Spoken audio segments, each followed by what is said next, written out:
Subscribe करें और bell दबाएं ताकि कोई खबर रह न जाए।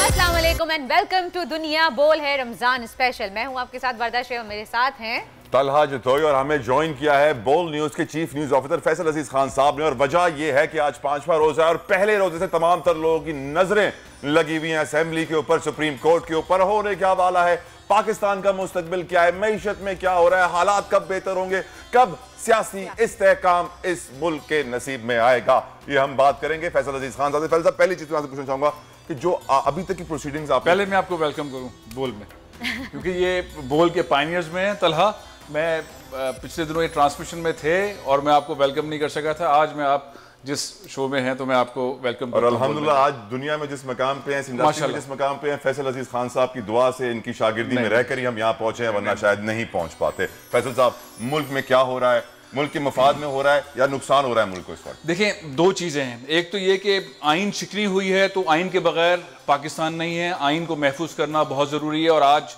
जो 7:30 बजे फैसला सुनाया जाएगा, इंशाल्लाह आइन दोबारा अपनी पोजीशन में आ जाएगा। मैं फैसले के बारे में 2-3 ऑप्शंस हैं जो कि आइनी माहिरीन से गुफ्तगू हुई है मुसलसल, उन्होंने जो राय दी है उसके हवाले से। लेकिन उससे बड़ा मसला आम आदमी का है, महंगाई जिस बुरी तरह आम आदमी को, मिडिल क्लास लोगों को इफेक्ट कर रही है। और सिर्फ आज के दिन ही जो डॉलर ने जंप लगाई है, तकरीबन 4 रुपए डॉलर ऊपर चला गया है और ब्लैक मार्केट के अंदर तो कह रहे हैं 195 के ऊपर अवेलेबल नहीं है। तो अब पाकिस्तान में तो हर चीज बाहर से आ रही है, तो महंगाई जिस तरह बुरी तरह आएगी, ये तो हुकूमत ने मसलिहत कह लें या पॉलिसी कह लें या आवाम को रिलीफ कह लें, फ्यूल के प्राइजेस में इजाफा नहीं किया था। अब इंटरनेशनल मार्केट को देखें और अगर जो भी हुकूमत नहीं आती है, अगर फैसला ऐसा होता है कि अंडू होता है और शहबाज शरीफ साहब एतमाद का वोट लेकर वजीर आजम बन जाते हैं, तो उनके बस में नहीं है महंगाई को रोकना, पेट्रोल को रोकना, डीजल को रोकना। स्ट्रैटेजी IMF वाली चीज जो है, वो IMF वाला मामला रुक गया है। जब तक एक मुस्तहकम हुकूमत नहीं होगी वो कंटिन्यू नहीं होगा। तो मईशत हमारी बहरान का शिकार है, एक्सपोर्ट हमारा रुका हुआ है। जो सियासी गुफ्तगू हुई है उसमें ऐसी वोकैबुलरी इस्तेमाल हुई है कि नफरत फैल गई है, सियासी जमातों ने फैला दी है अवाम के दरमियान। तो तमाम चीज़ों की वापसी बहुत ज़रूरी है और ये सब कुछ लिंक्ड है कि किस तरह चीफ जस्टिस ऑफ पाकिस्तान जनाब जस्टिस उमर अता बदियाल साहब की सरबराही में जो 5 रुकनी बेंच है, वो अब 7:30 बजे जो फैसला सुनाएगा, उस फैसले के बाद इंशाल्लाह कभी इम्कानात हैं कि पाकिस्तान में। फैसल साहब, 7:30 बजे क्यों? क्या रोजा था इसलिए? इफ्तारी के बाद थोड़ा गला गीला हो जाएगा, तकरीर करने में आसानी होगी? नहीं, मैं अदालत के बारे में ये नहीं कह सकते। अदालत किसी वक्त भी फैसला सुना सकती है, रात को 2 बजे भी, सुबह 5 बजे भी, कहीं पर भी। मामला ये था कि इतवार को ये केस शुरू हुआ। इतवार को अदम एतमाद वाला मामला था, डिप्टी स्पीकर ने ये रूलिंग दी, उस रूलिंग को गैर आइनी करार दिया गया। उसके बाद ये मामला उठा और उसके बाद सोमोटो एक्शन लिया चीजें सब के ऊपर डिस्कशन जारी है। आज बहुत बड़ा दिन है, 5वां रोजा है और पहले रमजान से ही तमाम तो नजरें अदालतों की तरफ हैं, सियासी मैदान की तरफ हैं। और हमारे पास इस वक्त पैनल भी बहुत बड़ा हो चुका है। हमें उसामा गाजी ने ज्वाइन किया है, अमीर अब्बास ने ज्वाइन किया है। यकीनन आप सबका बहुत बहुत शुक्रिया, बड़े सीनियर एंकर्स और एनालिस्ट हैं। लेकिन इससे पहले कि मैं अपने सवाल फेंकूं, वर्दा कुछ पूछना चाहती हैं फैसल साहब से एक सवाल। जी वर्दा। नहीं फैसल साहब, बस मैं यही पूछना चाह रही थी आपसे कि मुसद्दिक साहब इतनी जज्बाती गुफ्तगू कर रहे थे अपनी प्रेस से, तो आप क्या कहेंगे इस बारे में? असल में टेम्परेचर जो है वो सारी पार्टियों की तरफ से नॉर्मली बड़ा तेज़ है। हमने तर्जुमान देखें, मुस्लिम लीग के तर्जुमान देखें, आप हुकूमत के तर्जुमान, PTI के तर्जुमान कैसे रहे हैं। और हम एक ऐसी पिच के ऊपर बात करते हैं कि लोगों के मसाइल कम और एक दूसरे के ऊपर अटैक ज़्यादा देखते हैं। एक दूसरे पर इस तरह के अटैक देते हैं कि तुम चोर हो, डाकू हो, लुटेरे हो। तो ये कैरेक्टर असैसिनेशन वाला मामला जो है वो हम रेगुलर बेसिस पे इन पिछले 3 सालों में खास तौर पे देखते रहे। PTI की तरफ से, उसके बाद जवामन हम मुस्लिम लीग नून की तरफ से, फिर पीपल्स पार्टी की तरफ से, और जिसने फिर हालात ऐसे कर दिए हैं कि हर गुफ्तगू जो है वो हाई पिच पर हो रही है, दलाइल हाई पिच पर हो रहे हैं, ज्यादा चीख कर चिल्लाकर और ऐसी तशरीह की जाती है और ऐसी वोकैबुलरी इस्तेमाल की जाती है कि शायद न्यूज चैनल पर भी लिखा जाए कि ये खवातीन और बच्चे न देखें। इस तरह के अल्फाज जो है वो इस्तेमाल हुए हैं। अभी भी जो गुफ्तगू हो रही थी दलाइल के ऊपर कम और चीखने चिल्लाने के ऊपर जो है वो ज्यादा सिनेरियो है। अब पिछले 30 सालों के अंदर मुस्लिम लीग नून ने, पीपल्स पार्टी ने ये कर दिया, इनके अकाउंट्स हैं। बजाय ये सारी चीजें कहने के, अच्छा कह भी सकते हैं लेकिन और तरीके से, एक जमहूरी तरीके से, लेकिन ये कोर्ट में पेश करना था। इमरान खान साहब के पास 3.5 साल का वक्त था, जो भी रीजन हो, वो वजीर आजम थे, उन्हें ठीक करनी चाहिए थी और ये साबित करना था कि वाकई ये लुटेरे हैं, वाकई इन्होंने पैसा लूटा है, इनको सजाएं दिलवा के ये अंदर कर देते। अब वो कहते हैं कि नहीं हमें और बारी मिलनी चाहिए, ब्यूरोक्रेसी ने साथ नहीं दिया, सिस्टम बड़ा करप्ट है, सिस्टम इन्हीं का बनाया हुआ है, पीपल्स पार्टी का और मुस्लिम लीग नून का, उन्होंने हमारे साथ नहीं किया और मेरी टीम मजबूत नहीं थी, या वगैरह वगैरह जो भी दलाइल। लेकिन इन द एंड ये बात आपकी बिल्कुल सही है कि गुफ्तगू जो है वो बजाय इसके कि फैक्ट्स के ऊपर हो, अपने दलाइल पर हो, चीखने, चिल्लाने, बदतमीजी करने, एक दूसरे पे इल्जाम लगाने, एक दूसरे की कैरेक्टर एसोसिएशन करने, क्लिप्स निकालने, अजीब व गरीब किस्म की फिल्में मार्केट में लाने, इस पॉइंट्स के ऊपर जो है वो सियासत होती रही है। और ये अभी हम मुजाहरा देख रहे थे, अभी थोड़ी देर में कोई और मुजाहरा भी हम देखेंगे। और इससे हम इंटरनेशनली अपने आप को ही खराब कर रहे हैं। हमारी क्या मार्केट में इमेज जा रही, इंटरनेशनली क्या हमारी इमेज जा रही पाकिस्तान की, कि हम क्या असल में ये हमारे पास तो आया पड़ोसी मुल्क से हमारे चैनलों के ऊपर इतना हंगामा नहीं है अल्हम्दुलिल्लाह हमारे, हाँ, लेकिन वहाँ के चैनलों के ऊपर भी हंगामा है, कैरेक्टर एसोसिएशन है, वहाँ की सियासत के अंदर भी है, हिंदुस्तान के अंदर ये कई सालों से हो रहा है। वहाँ का एंकर तो सुनना चाहता ही नहीं है, वो तो अल्फाज मुंह में डालता है। वहाँ का सियासतदान जो अथॉरिटेरियन है, जिस तरह से चलता है। हमारे मुल्क में ये रुझान पिछले 3-4 साल से बढ़ा है। हमारे पास इस तरह हमारी ये बड़ा इज्जत एहतराम के साथ, हम मोहतरमा बेनज़ीर भुट्टो की अदम एतमाद वाला मामले को देखें, मियाँ साहब वाले मामले को देखें, इससे पहले अब सियासतदानों को देखें, वो एहतराम के साथ चलते थे, एहतराम के साथ होती थी, उनके तर्जुमान भी एहतराम के साथ बात करते थे। ये बस ये गलत हुआ है पिछले 3-4 सालों के अंदर, हमने बहुत ही इस तरह की चीज़ें देखी। मेरा ख्याल है कि लोगों को रियलाइज़ हो गया है, सियासी जमातों को भी रियलाइज़ हो गया, बहुत सारे तर्जुमानों को तो मैं खुद सुन रहा और देख रहा होता हूँ, लोग कहते हैं यार इससे बोलना शुरू किया, ये अच्छा उसको कहते भी फिर वो ये चवल हैं, ये इसको तो बंद करो, तो उसकी आवाज़ बंद कर देते हैं। वो मुस्लिम लीग नून के पास भी हैं, वो पीपल्स पार्टी के पास भी, वो पीटीआई के पास भी, और जाहिर है उनको बंद कर लेते हैं, ये गुजर जाए तो उसके बाद आवाज खोलेंगे। आपने चवल कह दिया फैसल साहब, आपने अच्छा वर्ड यूज किया है, पार्टी के नहीं मैं माजरा चाहता हूं वैसे, लेकिन समझ नहीं आता ना अगर मैं ये कहता नहीं। समझ रहा हूं, लेकिन यकीनन रोजे में इमोशंस वैसे इंसान के हाई होते हैं और थोड़ा सा कंट्रोल करना मुश्किल होता है, शायद इसलिए भी मुसद्दिक साहब को शायद इमोशंस हाई में नजर आए। बढ़ते हैं अब उसामा की तरफ। उसामा, इस वक्त 2 फैसले आ सकते हैं, 2 सूरतें बन सकती हैं। एक, अदम एतमाद की तहरीक दोबारा हो, दूसरा इलेक्शन की तरफ बढ़े। मुल्की मफाद में आपकी नजर में क्या बेहतर है? देखिए, अदालत ने फैसला करना है और मुझे लगता है कि इसमें एक चीज तो वाज़ेह नजर आ रही है कि जो स्पीकर की रूलिंग है वो तो दुरुस्त नहीं है। जो भी तक रिमार्क्स होते हैं, हमें ये ज़हन में रखना चाहिए कि फैसला बिल्कुल एक मुख्तलिफ चीज़ है और रिमार्क्स होता है कि जजेस पूछ रहे हैं, जानना चाह रहे हैं ऐसा हो तो क्या होगा, वो चीज़ों को देख रहे हैं, वो देखना चाहते हैं कि क्या आपके लीगल पॉइंट्स है, उसके मुताबिक फैसला देना है। लेकिन लगता है कि स्पीकर की रूलिंग का तो मामला एक तरफ है, दूसरा कुछ भी हो, मुझे यही लगता है कि इलेक्शंस की तरफ ही मामला जाएगा। लेकिन इसमें नजर ये आ रहा है कि जो अपोजिशन है, जिस तरह शहबाज शरीफ साहब गिड़गिड़ा रहे हैं और कह रहे हैं कि अल्लाह का वास्ता है कि ये असम्बलियां बहाल कर दें, अल्लाह का वास्ता है मुझे वज़ीर आज़म बना दें, डेस्परेशन है। और जब ये बात पूछी गई बिलावल से तो वो भी चीज समझ आ रही है कि वो कहते हैं हमने कोई इलेक्शन के हवाले से रिफॉर्म्स जिसको कहते हैं करनी है, लेकिन लगता यह है कि वो चाहते हैं कि चंद दिन के लिए हुकूमत मिल जाए, एक तो शहबाज शरीफ साहब का शौक पूरा हो जाए, दूसरा ये कि वो नैब को खत्म करना चाहते हैं, नवाज शरीफ की वापसी के हवाले से कुछ करना चाहते हैं, इलेक्शन के हवाले से जो आपने देखा तरमीम हुई है, ओवरसीज पाकिस्तान का वोट है, दीगर है, यानी वो इस तरह की तरमीम लाना चाहते हैं कि जिससे वो इलेक्शन अपने हक में कर सके। अभी जो सूरत हाल है, उनको लगता है कि सूरत भी इलेक्शन के हक में जाता नजर नहीं आ रहा, और जितनी डेस्परेशन है कि चाहे एस्टैब्लिशमेंट हो, चाहे अदालत हो, सुप्रीम कोर्ट हो, वहां वो नजर आ रहा है कि हम पर ये जो गद्दारी का दाग लग रहा है ये धुल जाए। मुझे नहीं लगता कि इदारे इसमें उनकी कोई मदद कर सकते हैं, क्योंकि अब सबूत जो है या तो वो डिनाई करें जी हम मिलते नहीं रहे, या कोई डिजाइन इस तरह से नहीं था, क्योंकि चीजें आहिस्ता आहिस्ता सामने आ रही हैं, कुछ तो आज आ रही हैं, कुछ काफी अरसे बाद आएंगी। काफी अरसे के बाद हमारे यहाँ कुछ फर्क नहीं पड़ता, जिसने आज मुस्लिम मरीज साहब हिटलर की तकलीफ शुरू कर दी थी, उससे फर्क नहीं पड़ता। बताना इनको ये पड़ेगा कि ये प्लान सारा क्या था, जो 5-6 महीने का ये प्लान था और जिस तरह से इंप्लीमेंट होता चला जा रहा है, ये बड़ा ग्रैंड डिजाइन है और ये कोई इतनी आसानी से जो कुव्वतें इसके पीछे वो खत्म नहीं होने देंगी। तो मुझे लगता है कि सुप्रीम कोर्ट से अपोजिशन को वो सब कुछ नहीं मिलने वाला जिसकी वो तवक्को करेगी। राइट, अमीर अब्बास, आप क्या समझते हैं, अदम एतमाद की तहरीक दोबारा होगी या फिर इंतखाबात की तैयारी की जाए? तला एक कैंडिड वाज़े सरियन एक गलती की है डिप्टी स्पीकर ने, ठीक, और बाकायदा प्लानिंग के साथ की है। कहीं ऐसी प्रोविजन मौजूद नहीं है आइन के अंदर कि आप वोट ऑफ नो कॉन्फिडेंस को रिजेक्ट कर सकते हैं, तो कैसे आप रिजेक्ट कर सकते हैं इसको? और अभी उसकी फाइंडिंग नहीं आई जिस कॉन्स्पिरेसी हैचिंग की प्राइम मिनिस्टर बात कर रहे हैं। और अगर आपने उसको रिजेक्ट करना था तो जब ये 28 तारीख को इजलास बुलाया गया था, आप उसी दिन बुला के 27 को प्राइम मिनिस्टर कॉन्स्पिरेसी का इजहार कर चुके हैं, 28 को इजलास बुलाया गया, आप 28 को इसको रिजेक्ट कर सकते थे। आप क्यों इसको ड्रैग करते रहे और आप इसको लेकर आए 3 अप्रैल तक? सारा केस आपने खुद फिशी बना दिया कि इसमें कोई गड़बड़ है।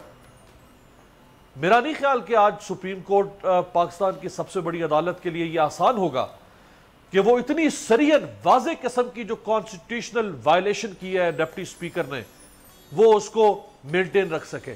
बहरहाल अदालत अदालत है, उसके पास बहुत इख्तियार है, उन्होंने सुना है हर फरीक को, हो सकता है उनको कोई ऐसा नुक्ता नजर आ जाए, लेकिन मेरी दानिश में ऐसी कोई गुंजाइश नहीं निकलती है कि अदालत अगर ये कहे कि जो कुछ किया डिप्टी स्पीकर ने वो बिल्कुल ठीक किया। राइट। आप क्या कहेंगे इस बारे में, क्योंकि ये लोग तो कह रहे हैं कि ऐसा। देखिए, एक तो हम इंतज़ार करेंगे 7:30 बजे, सही, और असल में होता भी ये कि जब फैसला आ जाए तो फैसला आने के बाद आप बहुत ही आराम से, बहुत ही एहतियात से अपने जो भी फैसले के बारे में राय दे सकते हैं और देनी चाहिए, लेकिन फैसले से पहले जो है वो एहतराम करना चाहिए, क्योंकि मामला अदालत में होता है और अदालत में जब होता है आपको क्या फैसला आता हुआ नजर आ रहा है कि अभी तो स्पीकर की रूलिंग को गलत करार दे दिया गया, तो आपको क्या लगता है कि जो असेंबली तहलील हुई है वो दोबारा से उसको किया जाएगा? नहीं, अभी तो फैसला नहीं आया, अभी किसी ने नहीं कहा है कि ये आइन शिकनी है या नहीं है। ये मेरी आपकी लोगों की राय है, जिस तरह से हमारे दोनों मोहतरम एंकर साथी भी फरमा रहे हैं, ये राय है और इसका फैसला, इसको तय करना, क्योंकि एक पीटीआई की राय है और एक अपोजिशन की राय है और उन्होंने वो इक़दाम किए हैं, यही तय करने के लिए सोमोटो हुआ और उसके ऊपर फिर 6 दिन तक 5 दिन तक बहस चली और अब फैसला महफूज है। लगता यह है कि डिप्टी स्पीकर ने जो रूलिंग दी वो आइन शिकनी की है, वो ग्राउंड से बाहर आए हैं। तो इस सूरत हाल में होगा क्या अगर यही चीज़ समझी जाती है?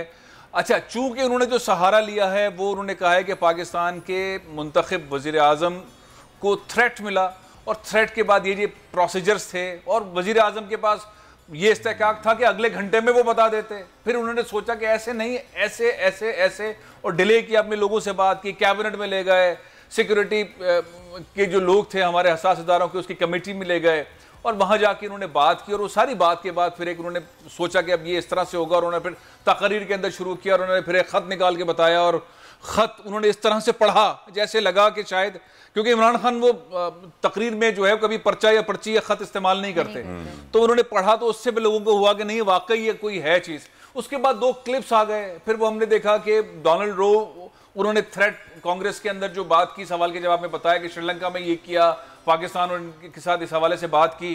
फिर श्रीलंका की इकोनॉमिक की सूरत हाल देख लें, इमरजेंसी लगी हुई है, डॉलर इतना ज़्यादा हो गया, वहाँ बिजली नहीं है, पानी नहीं है, पेट्रोल नहीं है, डीजल नहीं है, तो जो उसका हशर हुआ। और पाकिस्तान में भी ये सीन था। फिर वो जाहिर है कि हमारी जो सियासत हो रही थी वो इस जमहूरी तरीके में, वज़ीर आज़म एक बार भी अपोजिशन लीडर्स के साथ नहीं बैठे, उन्होंने कहा ये करप्ट है, मैं इनके साथ बैठ ही नहीं सकता।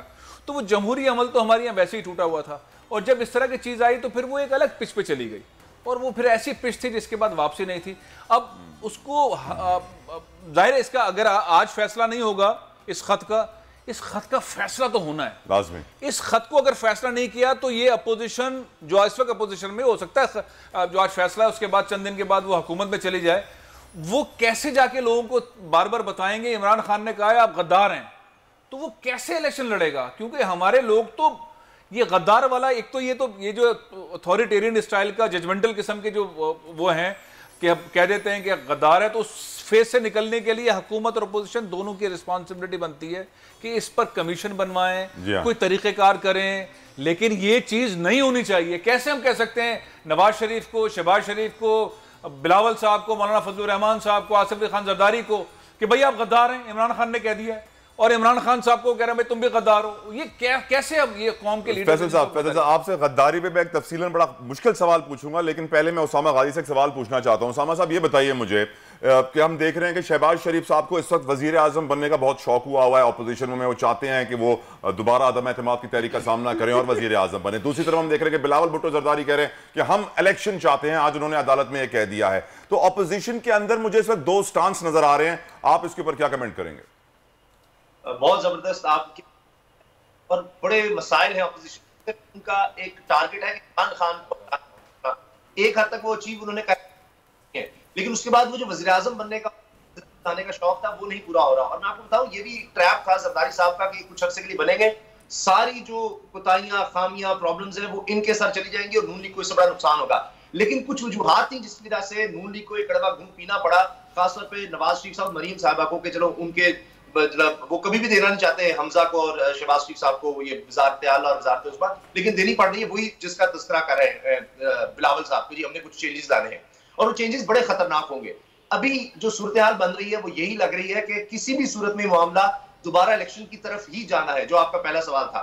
उसकी मैं वजह आपको बता दूं, एक तो यह कि रूलिंग अगर गलत होती है तो फिर एक मामला आएगा, देखते हैं जजमेंट में क्या आता है, फैसले में कि कहां से शुरू होगा, क्या नई तहरीक-ए-इत्तेमाद आएगी, फिर जब नहीं आएगी तो अदालत ने कहीं ये नहीं कहा कि जी तहरीक-ए-इत्तेमाद से पहले या कहीं और वो मुस्तरद नहीं कर सकते, जब वोटिंग नहीं कर सकते थे, तो फिर क्या दोबारा वो असम्बलियां तहलील कर देंगे इमरान खान से, क्योंकि वो दोबारा प्राइम मिनिस्टर उस तरह से बनेंगे, दोबारा काबीना आएगी, तो एक परपेचुअल यानी एक मुसलसल अदम इस्तेहकाम होगा। आप देखिए इस वक्त महंगाई कहां जा रही है, डॉलर कहां जा रहा है, मईशत किस तरफ जा रही है। और आप श्रीलंका की सूरत हाल जरूर देखें कि जो श्रीलंका पर इल्जाम लगा वही पाकिस्तान पर लगा, जी रूस के खिलाफ आपने वोट क्यों नहीं दिया, आज उसके हालात देख लें और पाकिस्तान भी देख लें। अभी कुछ अर्सा पहले नेपाल से भी जबरदस्ती कुछ एग्रीमेंट साइन करवाए गए हैं। तो आप अगर इस सूरत हाल को देखेंगे तो मुझे ये लगता है कि सुप्रीम कोर्ट की जजमेंट जो भी आएगी, ये मामला सारा नए इलेक्शंस की तरफ जा रहा है, फ्रेश इलेक्शंस की तरफ जा रहा है और मुल्क को इससे निकालने का और कोई हल नहीं है। ये तो मुझे नजर आ रहा है, मैं अंदाजा ही लगा सकता हूँ, क्योंकि अब एक मुश्किल सवाल है, सुप्रीम कोर्ट आजाद है, जो भी फैसले वो करे और उसको सब मानेंगे, तो मुझे लग रहा है। लेकिन जिस तरह से डेस्परेशन नजर आ रही थी अपोजिशन की, शहबाज शरीफ साहब की वो खास तौर पर बता रही है, उनको भी नजर आ रहा है कि उनको वो नहीं मिलने वाला कि वो कोई लंबे इक़्तिदार में आ जाए और वो बड़े चेंजेस कर लें। जो मेन चीजें हैं उसके मुताबिक उनको इलेक्शन में जाना पड़ेगा और इसके अलावा कोई हल नहीं है। इसके अलावा कोई हल नहीं। अमीर अब्बास, क्या आपको लगता है कि ऑपोजिशन जब ट्रेजरी बेंचेस की तरफ जाएगी तो इतना ही इत्तेहाद उनके अंदर होगा या फिर टूट फूट का शिकार होगी हमारी ऑपोजिशन? मेरा नहीं ख्याल कि ज़्यादा अरसे तक ऑपोजिशन हुकूमत को कायम रख सकेगी। हुकूमत में सिर्फ वो इतना अरसे के लिए रहना चाहते हैं कि जब वो इलेक्शन कमीशन के हवाले से अपनी ज़रूरत के तहत रिफॉर्म्स लेकर आएंगे।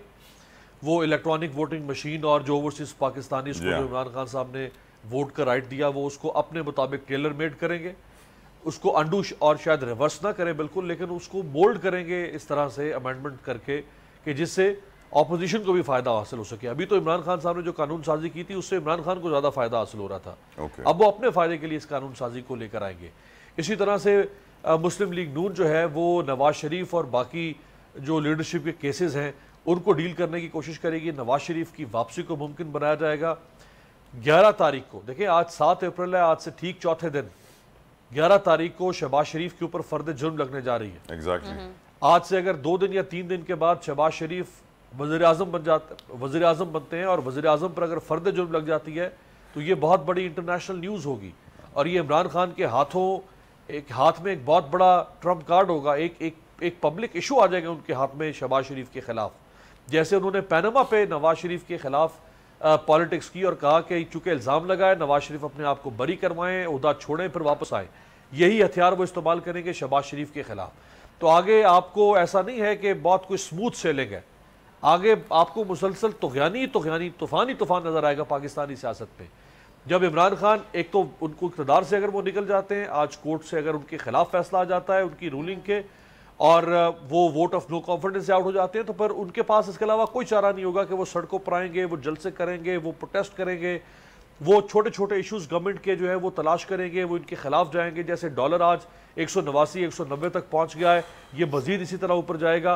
फिर शहबाज शरीफ को जवाब देना पड़ेगा, मिफ्ता इस्माइल को जवाब देना पड़ेगा, इनके जो एडम स्मिथ है उनको जवाब देना पड़ेगा। इमरान खान कहेंगे भाई मेरा काम खत्म हो गया 7 अप्रैल को, अब तुम जवाब दो, तुम कहते थे ना मैं बुरा हूं, अब तुम जवाब दो। तो ये एक अनएंडिंग इंस्टेबिलिटी में मुझे लगता है कि हमारा मुल्क दाखिल हो रहा है और इसमें खतरनाक बात यह है कि इनको कभी भी रियलाइज नहीं होगा इन सारी जमातों को कि हम अपनी अनाव की भेंट चढ़ा रहे हैं पाकिस्तान को और पाकिस्तान के निज़ाम को। इनको कभी भी यह एहसास नहीं होगा कि हम जिस हद तक एक दूसरे के खिलाफ चले गए, हमने जितनी पोलैरिटी पैदा कर दी है, हमने जिस हद तक नाकाबिले बर्दाश्त रवैये अपने लिए पैदा कर दिए हैं, उसका कितना नुकसान मुल्क को होने जा रहा है। ये किसी भी सूरत में एक दूसरे, अब ये इस हद तक आगे चले गए, ये अब सियासत की मुखालफत नहीं है या मुखालफत बराए मुखालफत, ये अब मुखालफत जाती हो चुकी है। यानी ये अब किसी सूरत में एक दूसरे की जात को बर्दाश्त करने को तैयार नहीं है। यानी ऑपोजिशन चाहती है कि इमरान खान जिंदा क्यों है, इमरान खान इस मैच में पहुंच गए, वो कहते हैं आसिफ जरदारी नवाज शरीफ जिंदा क्यों है। जब बात यहां तक चली जाए तो उसके बाद फिर कौन से उसूल, कौन सा कानून, कौन सा, फिर तो जाती दुश्मनी है ना। जैसे पंजाब के अंदर लोगों की जमीनों और जायदादों पर झगड़े होते हैं, रिश्तों पर झगड़े होते हैं, एक खानदान ने दूसरे के 20 कत्ल कर दिए। या आप सेंट्रल पंजाब में चले जाएं, गुजरात, मंडी बहाउद्दीन, शेखुपुरा, फिरोजवाला, यहां पे आप रोजाना अखबारें उठा के देखें, इसी किस्म की खबरें मिलती हैं। और दूसरे खानदान ने उसके 40 मार दिए। तो ये तो जाती दुश्मनियों में अब सियासत को लेकर आ गए। राइट अमीर साहब, very very valid point, very valid point अमीर अब्बास साहब। 911 सुन के या तो मुझे पोर्शे कैरेरा याद आ रही है, जो बहुत ज्यादा तेज गाड़ी है, भागने के बड़े अच्छे काम आती है। तो या तो भागने की तैयारी है या तो अमेरिका से इजहार यकजहती है कि 911 आपके यहां भी है, हमारे यहां भी, अब दोनों भाई भाई हो गए। जी जी जी, ये भागने की तैयारी बस अब कर लेना। अब ये देखें, अभी जो डिटेल्स मेरे सामने कुछ आ रही हैं, ये फराह खान साहिबा, फरज शहजादी और फराह खान, जी हाँ, उनके जो एसेट्स की डिटेल्स आ रही हैं, होश रुबा उनके असासों में इजाफा हुआ है 2017 के बाद से, तला होश रुबा इजाफा। 2017 में इनके असासों की मालियत थी 23 करोड़ 16,35,000 रुपए। अभी इमरान खान साहब पावर में नहीं आए थे, ठीक, और जैसे ही इमरान खान साहब पावर में आए तो 3 सालों में इनकी दौलत और इनके असासों में होश रुबा इजाफा हुआ है। सिर्फ एक इस्लामाबाद का एक पोश तरीन सेक्टर है F72, उस एक सेक्टर में फरज शहजादी ने 933 स्क्वायर यार्ड्स का घर जाहिर किया, जिसकी मालियत 19.5 करोड़ रुपए, जो इन्होंने इसकी कीमत खरीद बताई है। यानी वो खातून जिसके 2017 में कुल असासे 23 करोड़ 16 लाख के थे, ठीक, उस खातून ने 2019 में सिर्फ 19 करोड़ रुपए का एक घर खरीदा है, ठीक, और 32 करोड़ 80 लाख रुपए से जायद की उन्होंने टैक्स एमनेस्टी अवेल किया 2019 में, जो टैक्स एमनेस्टी स्कीम डिक्लेयर की थी, 32 करोड़ 80 लाख रुपए से जायद की। और इसी तरह एक तवील फहरिस्त है, मैं अगर बताना शुरू करूंगा, जो प्रॉपर्टीज इन्होंने 3 से ज्यादा प्रॉपर्टीज इन्होंने डिफेंस लाहौर में बनाई हैं, बहरिया टाउन में इन्होंने प्रॉपर्टीज बनाई हैं, इस्लामाबाद में ये मैं एक शानदार विला आपको बता रहा हूं, पाकिस्तान से बाहर फिर जो इन्होंने प्रॉपर्टीज बनाई हैं। तो ये अभी तो देखिए 911 जो इन्होंने शुरू कर दिया, ये अभी शुरू हो गई, अभी तो पार्टी शुरू हुई है, अभी इनको जरा पावर से आप हटने तो दें। बिल्कुल ऐसी ऐसी चीजें निकल के आना शुरू होगी कि ये जितनी हेल्पलाइन है, ये खान साहब बाद में पछताएंगे कि हमने खोली क्यों थी। ये बताइए उसामा, ये बताइए, जब बात जिस तरह अमीर ने की है कि फराह मैडम जो है वो 23 करोड़ से शुरू हुई थी और अब बात अरबों में चली गई है, अगर हम देखें तो इमरान खान साहब की जो वाइफ हैं बुशरा बीबी, उनकी पर्सनालिटी कंप्लीटली रिलीजियस है, बड़ी दीनी खातून है, लेकिन at the same time Farah Bibi काफी मॉड स्क्वाड है, बोटॉक्स कराती हैं, इंजेक्शनें लगवाती हैं, हर किस्म के कपड़े पहनती हैं, घूमती फिरती हैं, दुनिया में पार्टी करती हैं। तो बड़ा पर्सनैलिटी डिफरेंस मुझे नजर आ रहा है, ये कोई क्लैश हो रहा है मेरी नजर में, आप इसे कैसे देखते हैं? देखिए, दोस्त तो किसी तरह से भी हो सकते हैं, इंसान होना चाहिए अच्छा इंसान, और बिल्कुल मुख्तलिफ तरीके से वो अपनी जिंदगी गुजार सकते हैं, यही तो खूबसूरती है रिलेशनशिप्स की। बाकी ये बात बड़ी अहम है कि मैं ये देखता हूँ कि यही इल्जामात जहांगीर तरीन साहब पर भी लगाए जाते थे, अलीम खान पर भी, तो आज वो नून लीग को प्यारे हो चुके हैं। कोई, मैं आपको बता रहा हूँ, I will not be shocked कि फराह खान साहब अभी उसके कुछ अरसे बाद आप देखें कि मुस्लिम लीग नून को वेलकम कर रही हो, उनके पास भी बड़े या आ जाएं, क्योंकि जवाद हसन साहब सेक्रेटरी इत्तलात थे, उनको जिस तरह गले लगाया आपके सामने है। और अभी मैं आपको बता दूं कि इनके ससुर जो है फराह खान साहब के, वो मुस्लिम लीग नून के एमपी हैं, मुस्लिम लीग नून एमपी। और ये जो एक लाहौर के होटल के वज़ीर आला बने हमजा शाह साहब, तो वो करारदाद भी वही सामने लेकर आए थे, तो उनको भी बताना चाहिए था। और जब जुर्म किसी को पता लग जाए तो फौरी तौर पर उसको रिपोर्ट करना चाहिए। मुझे नहीं पता अभी तक फराह साहिबा के खिलाफ कोई अभी तक कोई FIR वगैरह हुई है नहीं हुई। इमरान खान साहब का तो ये दिलचस्प बात है कि उन्होंने करप्शन के खिलाफ नारे लगाए थे, तो अगर ऐसा हुआ है तो ज्यादा सजा होनी चाहिए, और अगर इमरान खान साहब का किसी भी तरह से ताल्लुक निकलता है तो उनको इससे भी ज्यादा सजा होनी चाहिए। लेकिन हमारे यहाँ ये कल्चर जरूर है, मुझे नहीं पता, जब ये केसेस होने चाहिए, सामने आने चाहिए, लेकिन जब कोई बन जाता है, मिसाल के तौर पर मैं आपको वज़ीर आला उस्मान बुज़दार साहब के हवाले से बता दूं कि एक साहब से मेरी बात हुई, मैं तो उनसे ही सवाल हुआ कि जी बड़ी करप्शन की कहानियां और ये वो उनके भाइयों की फलां की आई।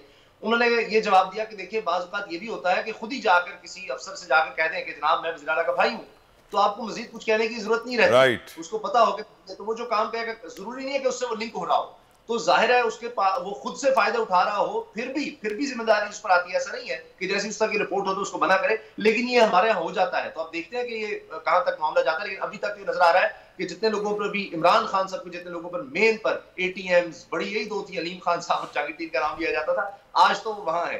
तो ये यकीनन आप सही कह रहे हो साहब। सही मैं पूछूंगा इमरान खान की ATMs का, 911 पोर्शे कैरेरास का और फराह के हवाले से भी एक सवाल होगा फैसल अजीज खान साहब से, लेकिन इस ब्रेक के बाद देखते रहिए दुनिया बोल।